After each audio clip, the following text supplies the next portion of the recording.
Mga ading, samahan niyo akong magluto. Ilagay na natin ang bawang.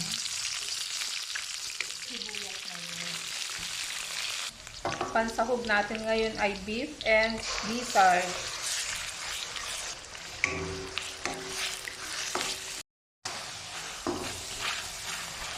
Dito maglagay na tayo ng soy sauce.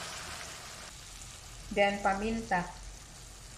Ilagay na natin ang carrots and bell pepper.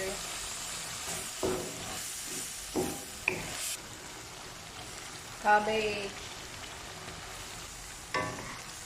Mix, mix, mix. And now, ilagay na natin ang bihon.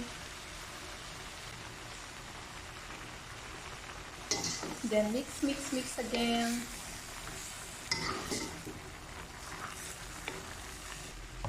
Maglagay ako ng water.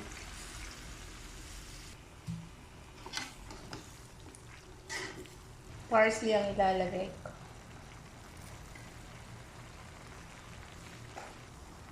Para naman may touch of green.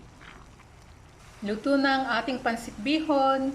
Thank you for watching. Keep safe everyone.